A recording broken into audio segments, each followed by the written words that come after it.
For nearly 2 decades, a mathematical genius with delusions of single-handedly destroying industrial society planted or mailed powerful bombs to unsuspecting, innocent victims.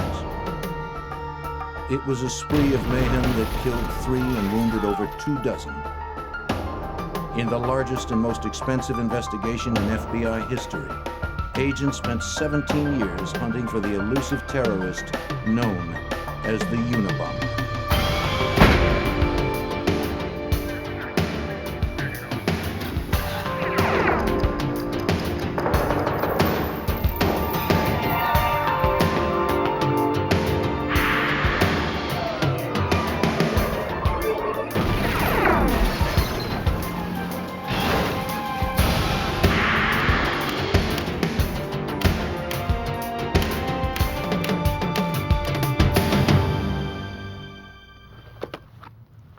The first bomb came in the spring of 1978. The damage it caused was minimal, but its impact would be enormous. With each new detonation, the bomber learned a little more about bombs, and law enforcement learned a little more about the man who sent them. Because its targets were universities and airlines, the FBI called him the Unabomber. I'm Jim Kallstrom, former director of the FBI's New York office. Before we ever knew the name Ted Kaczynski, we knew we were dealing with a disgruntled genius. We just didn't know how smart or how angry he truly was, or how far he'd go. But while the Unabomber was carefully perfecting his bombs, we were refining our profile. It was all a matter of who would finish first. On May 25, 1978, an engineering professor named Buckley Christ at Northwestern University in Evanston, Illinois, appeared in the mailroom with a shoebox-sized parcel. Professor Christ was listed as the return addressee, and he didn't know the man it was addressed to. Campus security guard Terry Marker cracked, "Maybe it's a bomb."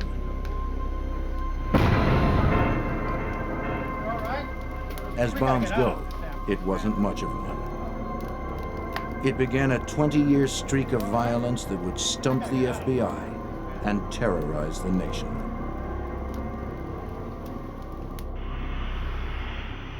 On November 15, 1979, American Airlines Flight 444 took off from Chicago, bound for Washington, D.C. As the Boeing 727 reached cruising altitude, the cabin filled with smoke. It was pandemonium. The plane was diverted to Dulles Airport in Virginia. A dozen people were treated for smoke inhalation. But for a faulty wire in the bomb, over 100 people would have been killed. Bombing an airliner is a federal offense. The FBI was called in. FBI agent Chris Ronay examined the evidence of the airline bomb. It essentially was a wooden box that looked to be hand-fashioned, handmade. We found that it contained a barometric switch and some other initiating components, batteries, wires, and a container for the explosive charge. The barometric switch would function when the pressure changed in the baggage compartment sufficiently to close the switch or allow the barometric switch to function and then actually detonate the bomb. The use of an altitude-sensitive barometric switch told the FBI that they were dealing with a serious and smart bomber. Ronay began his inquiries with the Chicago police. He was looking for anything to compare to the airline device. At Northwestern University, a thorough search uncovered the existence of 2 minor and seemingly unrelated incidents at the university. In addition to learning of the device that injured Terry Marker, Ronay learned of another. On May 9, 1979, another bomb had gone off at Northwestern University, seriously injuring graduate student John Harris. Its design was nearly identical to the first one. But since they were both relatively minor incidents, authorities at the time didn't connect the two. Dismissing those devices as amateurish pranks, the recovered debris was discarded. Working only from photographs, Chris Ronay concluded that all 3 bombs were the work of the same person. There were construction techniques, the way the wood was cut, the way it was put together, the markings on the wood, the way the tape was applied, that is evident in the photographs, was the same as in the previous cases. The pipe bombs, placed inside wooden boxes, were all made of ordinary components: screws and nails and smokeless powder and black tape. The components were homemade and sanded to render them untraceable. Certain components were not crafted as much as fondled and played with and looked at, and you could see they were handled and shaped and reshaped. And it just struck me that somebody spent an awful lot of time on this bomb enjoying putting it together. The FBI realized they were dealing with a serial bomber, one that was passionate about his craft. In the 1950s, a shy, highly intelligent boy from suburban Illinois named Ted Kaczynski skipped a grade in elementary school. He was an introvert, preferring to withdraw into his room to study, especially to study chemistry. He was a prodigy with genius-level intelligence. His IQ topped 170. He entered Harvard at 16 and graduated in 3 years in 1962. In 5 years, he had received his doctorate from the University of Michigan. As an assistant professor of mathematics at the University of California, Berkeley, Kaczynski was not a popular or outgoing professor. Practically no one got to know him. In 1969, he abruptly resigned. The social nature of his teaching position was too much for Ted. He just didn't seem to fit in. By 1971, Kaczynski had decided to drop out of society completely.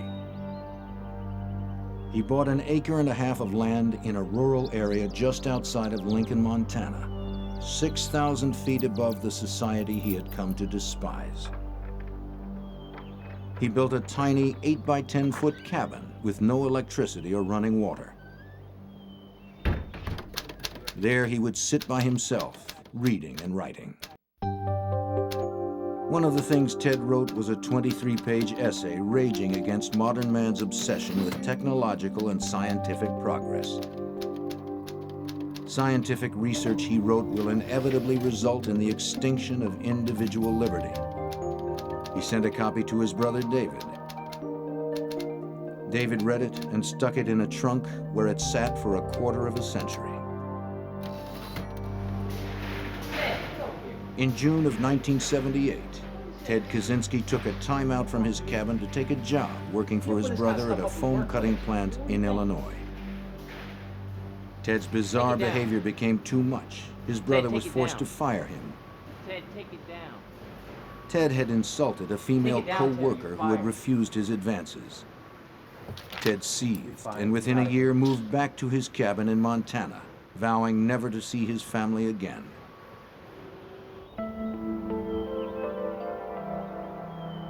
Trying to fit in as a social being was too frustrating for the introverted genius. Ted withdrew even more, believing modern man incapable of understanding him. He was starting to see civil society as an obstacle that needed to be overcome.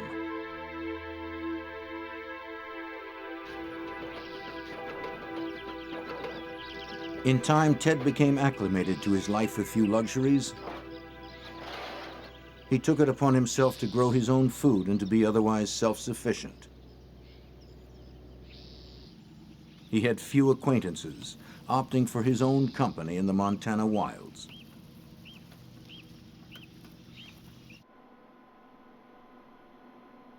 Ted rarely made it into Lincoln. When he did, it was usually to bury his face in reference books in the small town library.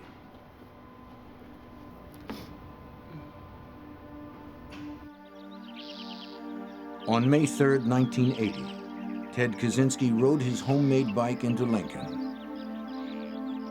He wasn't going to the library this time. Instead, he caught a bus for Helena and checked into the Helena Park Hotel for a brief stay. The next day, he headed west. Ted had urgent business that needed tending to.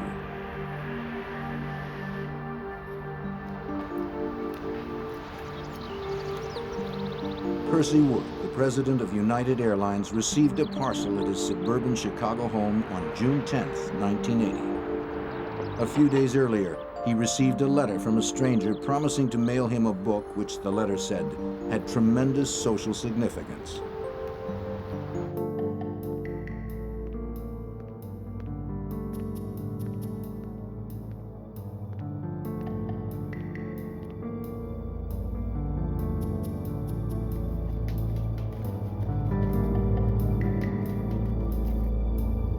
Wood placed the package on his kitchen counter. He opened and retrieved a book, Ice Brothers by Sloan Wilson. Wood was puzzled. Why is this book socially significant? He opened the cover.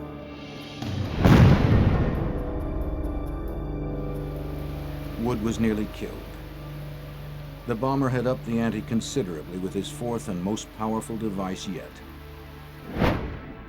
FBI and ATF bomb technicians poured over the scene. It was quickly identified as the work of the serial bomber. Each bomb so far had been a pipe bomb with similar construction and wiring. On this, the fourth bomb, the bomber had left a calling card.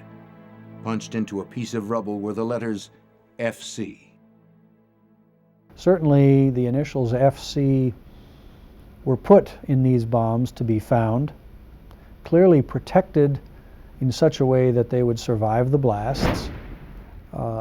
It didn't make any sense to have it in there. It didn't function in any way. It served no purpose except to say, here's my signature, here's an identifying feature. The FBI could only speculate what FC meant. By this time, FBI investigators had already given him a name. He bombed universities and airlines. They called him Unabomber, UN for university and A for airline. Naming him was easy. Finding him would be much, much more difficult.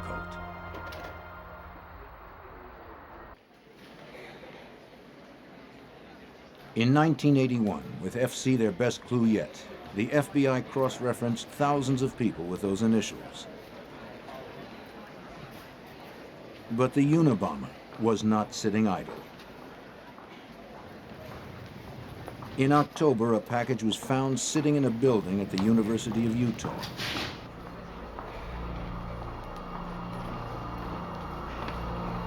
It was a pipe bomb. Fortunately, it was a dud. Investigators now had a device intact. Perhaps a component was traceable.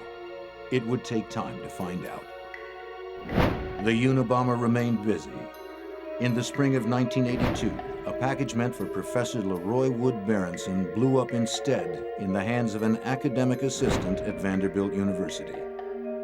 The bomb was made of the usual materials, with the initials FC on the surviving wreckage. Examiners spent endless hours studying every minute detail of the Unabomber devices. The most bizarre clue suddenly emerged. The last two people specifically targeted were named Wood. Wood played such an important role in every one of the bombs. I mean, it was present in every one of the bombs, even when it didn't need to be. He, in fact, if he didn't have wood in it, he threw wood in it, sticks of wood, just so they'd be there. There were references to wood in addresses and names of people throughout. FBI lab examiner Doug Diedrich of the Trace Evidence Unit is also a wood expert. Well, the materials may indicate something about that individual, may indicate where he might live, what he might do for a living. And that's one of the things that I was involved with, especially in trying to determine where these types of woods came from, what geographical area, what part of the country. This approach seemed like a long shot, but the scarcity of clues left investigators with few options. As the FBI investigation intensified, so did the power of the Unabomber's devices. On July 2nd, 1982, Professor Diogenes Angelakos of the University of California, Berkeley, a devoted husband and a popular teacher, noticed a strange-looking object on the floor of the Computer Science Department's coffee room.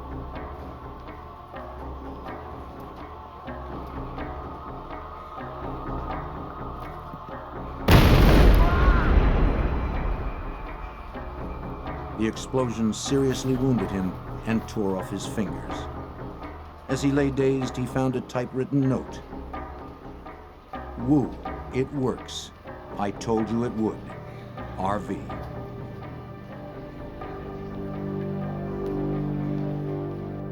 The FBI ran down everyone in America named Wu, and everyone with the initials RV, a monumental, labor-intensive task, but to no avail.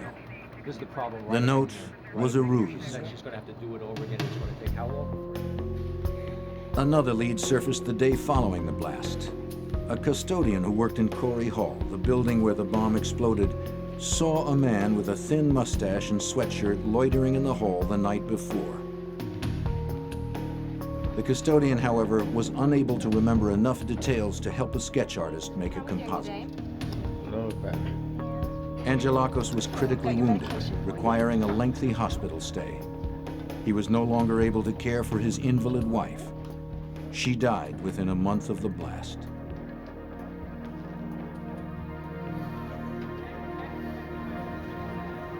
In May of 1985, in that same building, Berkeley graduate student John Hauser, a captain in the Air Force, noticed on the floor a 3-ring binder sitting on top of another object.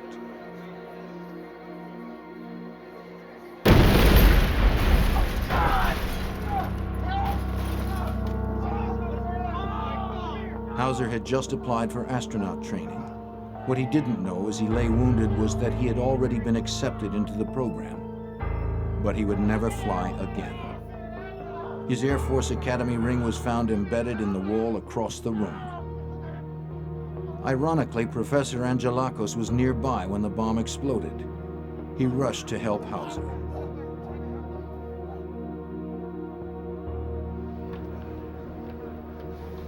Unabomber-related crime scene investigations conducted by the FBI, ATF, and the United States Postal Service had become frustratingly routine.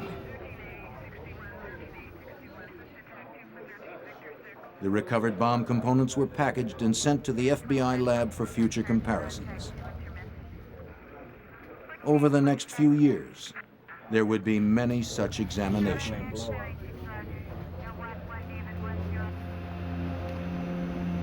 On May 8, 1985, a package was received at the Boeing Corporation in Auburn, Washington. It was addressed only to the company, was heavy, and had too much postage. Hey, Mark, look at this. A suspicious mailroom employee called security. The package was X-rayed and shown to contain a pipe bomb. It had FC stamped into the end caps. Had the employee opened the package, it most likely would have killed him and anyone else nearby. On November 15, 1985, Dr. James McConnell, a psychology professor at the University of Michigan, received a letter and package from a Ralph C. Kloppenberg. The sender described himself as a doctoral student. "I'd like you to read this book," he wrote. "Everyone in your position should read this book." As he read, his assistant opened the package nearby.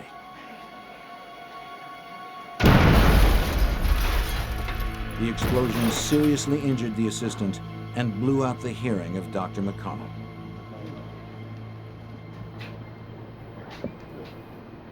Examiners continued to dissect the bombs.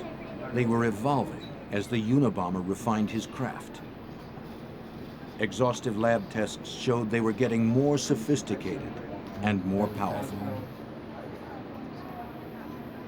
Agents were frustrated.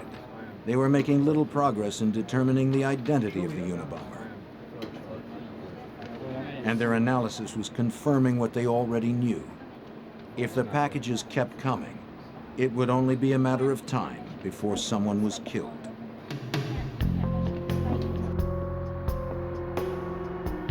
Hugh Scruton owned the Rentec computer store in Sacramento, California.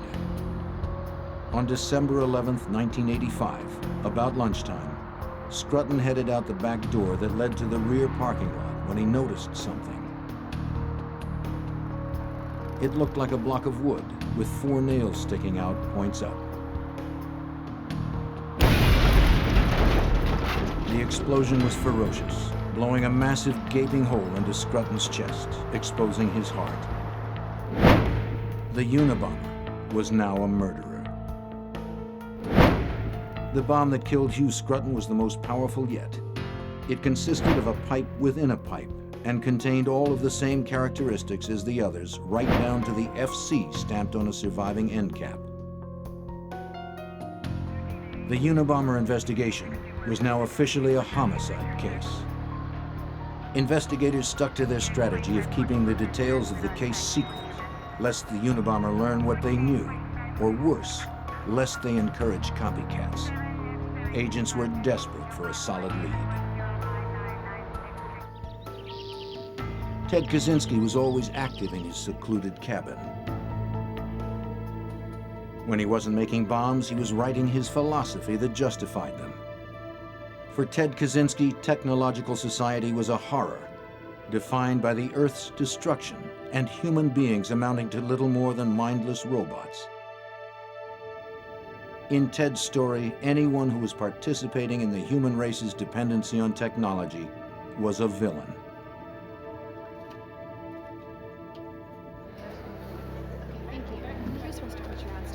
On February 20th, 1987, a secretary at Cam's computer store in Salt Lake City looked out of her office window and caught a glimpse of a man in the parking lot, placing an object on the ground.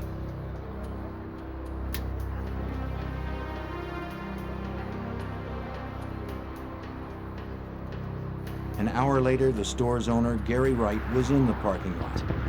He noticed the object on the ground. It was a block of wood with 4 nails sticking out, points up.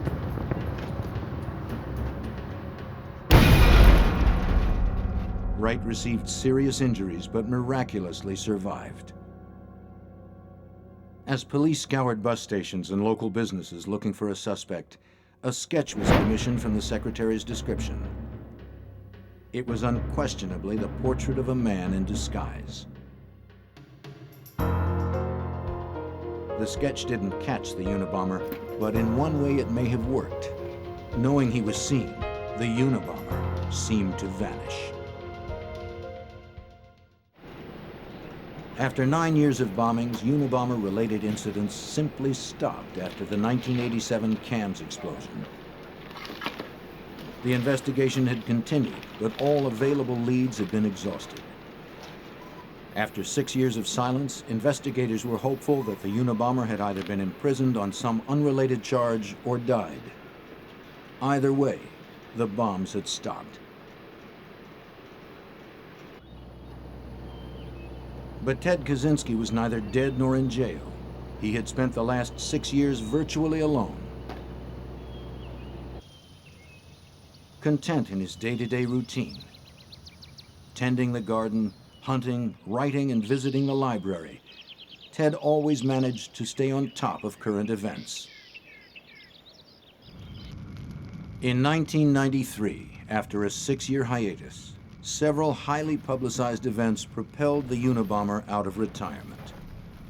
The fiery siege at Waco, Texas, between the ATF and the Branch Davidian religious cult, and the bombing of the World Trade Center created a violent political environment. The Unabomber would return in a fit of violence of his own.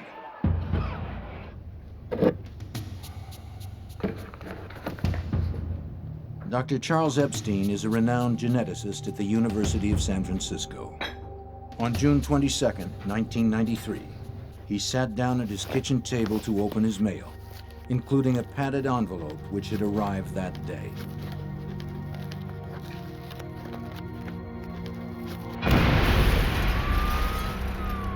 The blast critically injured Dr. Epstein.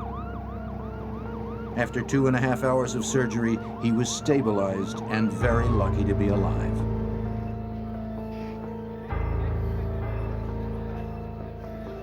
Two days later, on June 24th, Dr. David Galernter, a prominent computer scientist at Yale University, arrived early at his office to open his mail from the previous day.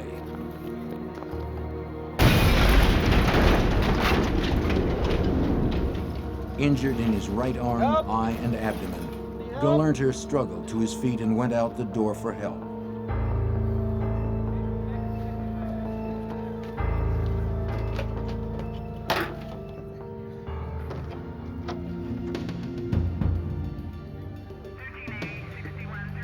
The FBI quickly determined that the Epstein bomb and the Galernter bomb were identical.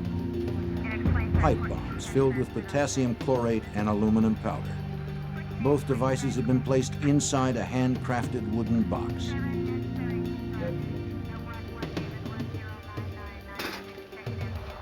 A few hours after the Galernter bomb went off, a letter was received in the mailroom of the New York Times. It was from a self-proclaimed anarchist group called FC, who were claiming responsibility for the recent bombings. FC promised more communications in the future. An identifying number was provided to the Times to ensure the authenticity of future communications. It was 553-25-4394. The FBI determined that the number was a Social Security number of a 20-year-old parolee in Northern California, incredibly with a tattoo on his arm reading "Pure Wood." An investigation quickly dismissed him as the Unabomber. Another major clue was discovered. Impressed into the paper on the New York Times letter was the faint notation, "Call Nathan R., Wednesday, 7 p.m.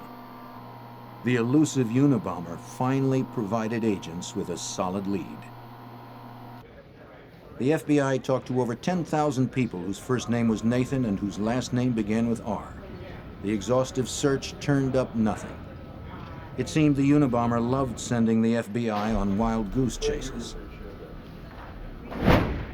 The Times ran the letter, which sparked public interest. It also drew the FBI into dozens of false leads. Disgruntled students, aircraft engineers, even a Dungeons and Dragons club in Chicago.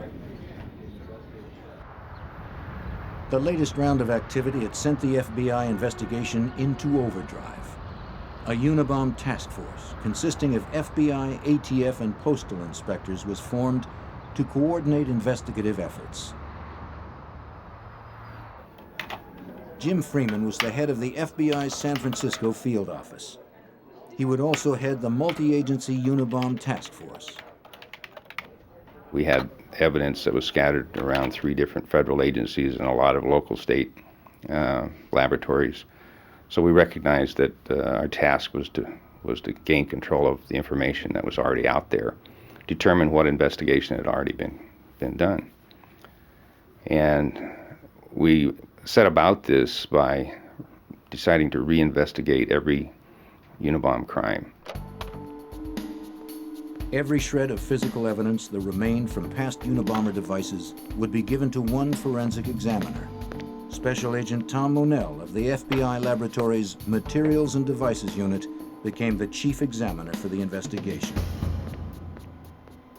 All the evidence in the Unabomb case, no matter if it was explosive related or not, came through me and my unit.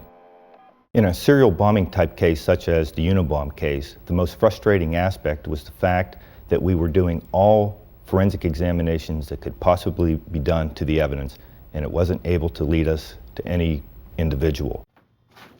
While the task force struggled, Kaczynski's warped revolution against society continued. On December 10, 1994, advertising executive Thomas Moser was opening his mail in his North Caldwell, New Jersey home. His wife and 2 daughters were upstairs. He examined a small package with excessive postage from an H.C. Wickel, Department of Economics, San Francisco State University.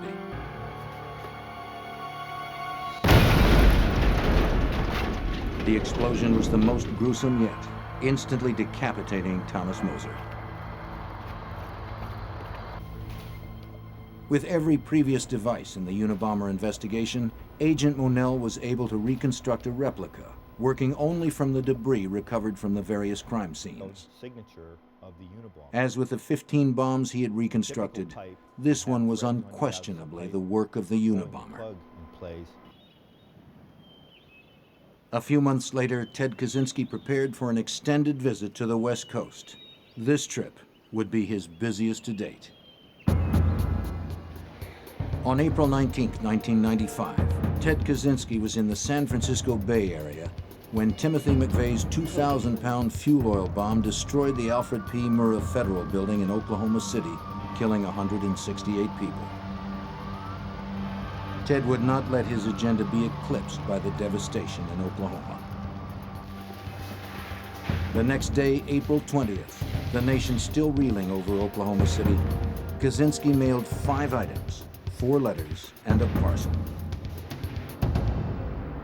Within a few days, the mail arrived back east. First was a letter to the New York Times. FBI Special Agent Terry Turchie was second in command of the Unabomber Task Force. In the letter to the New York Times, he mentioned that he was claiming responsibility for the attacks on Thomas Moser, Charles Epstein, and David Galerter. He also mentioned some of his goals and objectives and said that he was thinking of sending a manuscript or essay and that he wanted them to consider publishing that essay. And if they did, he would make an agreement to cease committing terrorist acts. The second letter received was to recent victim David Galerter at Yale, still recovering from his April wounding. The letter was taunting. Dr. Galerter, people with advanced degrees are not as smart as they think they are. If you'd had any brains, you would have realized that there are a lot of people out there who resent bitterly the way techno-nerds like you are changing the world.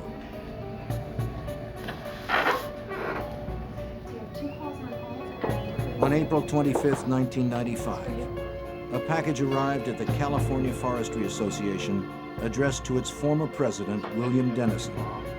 Its current president, Gilbert Murray, decided to open it himself. It exploded with incredible violence, destroying everything in the office.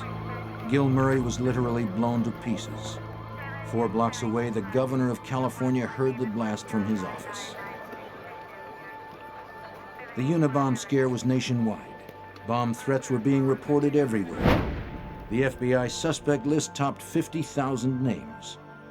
16 years and 16 bombs later, the Unabomber had claimed 3 lives and injured 24 people. 2 months after Murray was brutally killed, a letter arrived at the San Francisco Chronicle. It read, "The terrorist group FC, called Unabomber by the FBI, is planning to blow up an airliner out of Los Angeles International Airport during the next 6 days." The threat had to be taken absolutely seriously because the Unabomber had in fact placed a bomb aboard an aircraft before. It wasn't lethal enough to blow the plane out of the sky, but we knew that his bomb-making ability had progressed enough that he certainly was capable of that now. The FBI saw to it that special security measures went into effect immediately at California airports. No one without a ticket was allowed through security. All bags were searched. Bomb-sniffing dogs checked everything. The Postal Service stopped flying the mail on commercial jets. Passengers are questioned about carry-on luggage that they've had. Have you had this package in your custody and control during the entire time? Did you pack the suitcase yourself? Those type of questions all began from that day in LAX. The same day that the airliner threat was received at the San Francisco Chronicle, the Washington Post received a message from FC, a 56-page typed manifesto. The New York Times received a carbon copy of the manifesto the next day, as did the adult magazine Penthouse 2 days after that. The letter to the Post and Times laid out the terms and conditions for publication and agreed to stop the bombings if the Post or the Times published. For Special Agent Terry Turchi and the Unabomber Task Force, receiving the manifesto was a huge break. Of course, when the Unabomber manuscript came in, that was big information, and this was a major break, and we all knew that it was a major break, which if handled properly, could possibly lead us to identify the Unabomber. The manuscript, blandly titled Industrial Society and Its Consequences, was a meticulously written tract against technology, genetics, leftism, conservatism, and modern society generally.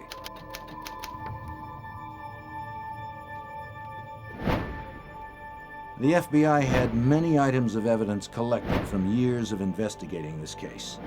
They needed to generate just one solid lead, one that could hopefully break the case wide open. Freeman thought the answer lay in publishing the manifesto. We very much were in favor of publishing it because after reading the manifesto, it was clear that someone had put their philosophy that had evolved over a number of years within the pages of this thing. It was recognizable. Somebody in reading this, we hoped, would read it and say, I remember that guy. He was sat next to me in class at such and such a university. After some public soul-searching and discussions with the director of the FBI and Attorney General Janet Reno, the Washington Post, and the New York Times, the decision was made to publish the manifesto. The manifesto appeared in a special section of the Post on September 19, 1995. By early 1996, Ted Kaczynski's brother David had been doing some soul-searching of his own. The news reports that the Unabomber had connections to Chicago, their boyhood home, as well as to Berkeley and Salt Lake City, nagged at him. He got a copy of the manifesto and began reading. He read it in the hopes of erasing the idea that his brother was a killer. What he read sent chills down his spine. He recognized the language and content of the manifesto as being similar to that of writings by his brother Ted. David dug up as many old letters and writings of Ted's as he could find and compared them to the Unabomber manifesto. Both had employed the unique phrase, cool-headed logician. David was distressed, but not yet convinced.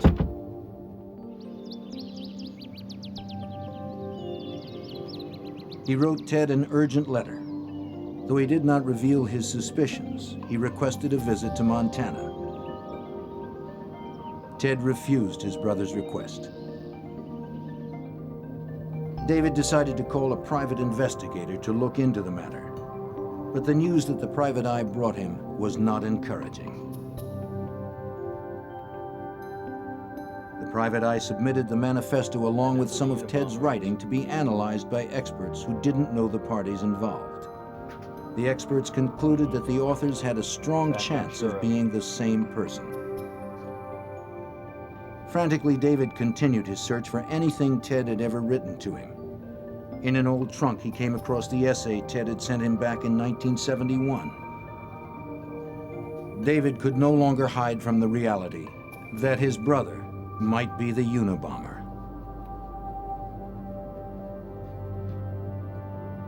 David Kaczynski was stunned. The 1971 essay David had unearthed was eerily similar to the Unabomber manifesto.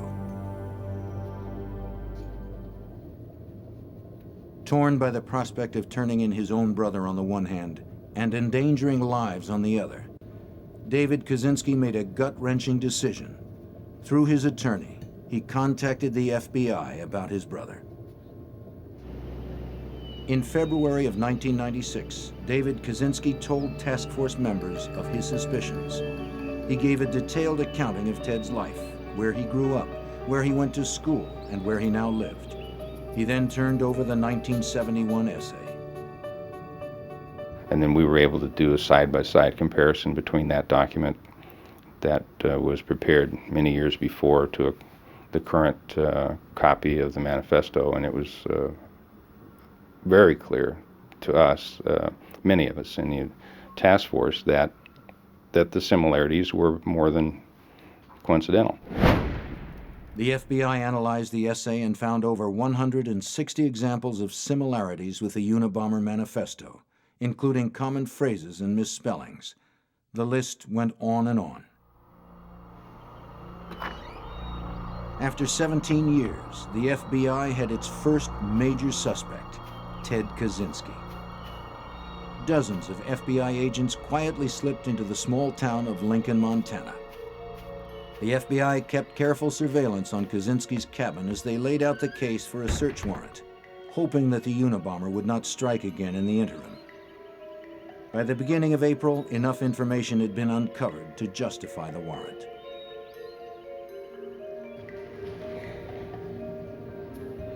Among other things, agents were able to learn that Ted had traveled extensively. Hotel records showed that he was always on the move immediately preceding a Unabomber event.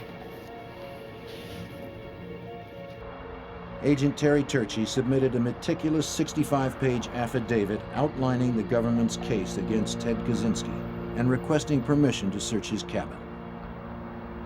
We had been working all morning, since about 5 that morning, to pre-position various agent teams in different locations in the woods in Lincoln, Montana, and at a forward command post that we had established in Lincoln. Everybody had a different role. We had also had the evidence response teams coming in, and they were staging at another command post that we had in Lincoln. So everyone was ready to go once the warrant was signed. Disguised FBI agents and a forest officer approached Kaczynski's cabin. They walked toward his cabin speaking loudly. They didn't want Kaczynski to suspect there was anybody sneaking up on him.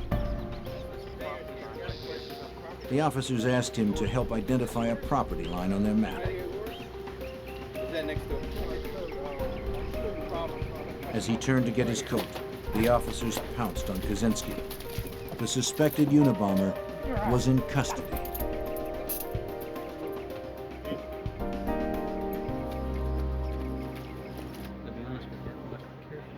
Kaczynski was immediately taken for questioning to a temporary forward command post.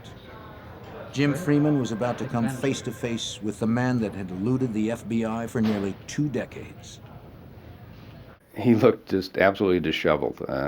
He looked like he was covered with soot. The agents that had grabbed his arms to restrain him had soot on their hands. So, Ted, you like to travel? Kaczynski admitted nothing and refused to say whether the cabin had any live How about bombs in Helena? it. Been down there much?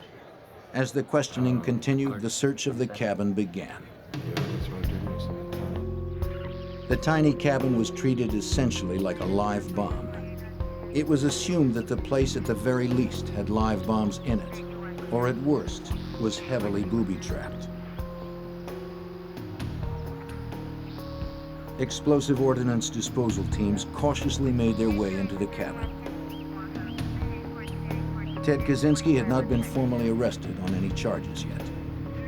As investigators searched through his cabin, they found enough evidence to charge him with possession of bomb-making materials. They found pipes, chemicals, wiring, batteries, and wooden boxes. This charge would allow agents to hold Kaczynski until a more thorough search could be conducted. FBI Special Agent and explosive expert Donald Sockleben was responsible for quickly gathering evidence in order to obtain the arrest warrant. He rushed to Helena to petition the judge. Sockleben had been working on the Unabomber case for years. I think it was on the ride back to Helena that night when Pat Webb and I, who had worked on this for so many years, just sort of looked at each other and realized that maybe this was the beginning of the end. That we really did believe that night, if we hadn't believed before, that we had in fact caught the Unabomber. Ted Kaczynski was detained overnight until formal arrest charges could be brought the following morning. He was led through the streets on national television, looking every bit the part of an eccentric hermit. He was presented the next day before a judge in Helena on a charge of possession of bomb-making equipment. The search of the cabin continued. The room was a gold mine, but a dangerous one. Each container, each book, each binder needed to be x-rayed for explosive devices. It was clearly going to take a long time to search the tiny cabin. The evidence being slowly hauled out of the cabin was damning. A series of 3-ring binders with page after page of detailed bomb designs which matched the bombs used in many of the Unabomber explosions. Explosive powders of the type used in the bombings. Aluminum ingots and aluminum shavings on the floor, crucial bomb components. There was the infamous hooded sweatshirt and sunglasses. Agent Thomas Monell, the expert on Unabomber devices, was also inside the cabin. The other evidence located in the cabin were electrical components and wire that were consistent with the majority of the Unabomber devices. We found a improvised or a homemade flip type switch that was literally identical to 3 switches that were used in earlier bombs. After almost 2 full days, the search came to a sudden stop. A package was found. It was wrapped like previous bombs with a return address on it. All it awaited was a victim's name and address for the front. It was x-rayed and determined to be a live pipe bomb. Special Agent Sockleben had to handle the crisis. Well, from the x-ray it looked very similar to the last bomb that had been placed, the one that killed Mr. Murray in Sacramento. We were able to safely remove the box from the cabin and take it down the hill to where we set up a site to deal with the bomb. The search slowly continued in the days ahead, and more damning evidence was seized. In addition to bomb-making paraphernalia and chemicals, agents also seized letters, notes, diagrams, and the Unabomber manifesto. One irrefutable link between Ted Kaczynski and the Unabomber remained: the typewriter used for the manifesto. The typewriter that had been used to type the manifesto wasn't found until literally the last day of the search, which took 4 or 5 days. It was literally in the bottom of the last box that was opened. It had taken 11 days to search an 80-square-foot room, but the FBI's careful approach had paid off. The man who had killed, maimed, and ruined lives, all the while taunting the FBI, was caught stone cold. On April 14th, the entire cabin was hoisted onto a flatbed and hauled away for further examination. The charges against Kaczynski had been upgraded.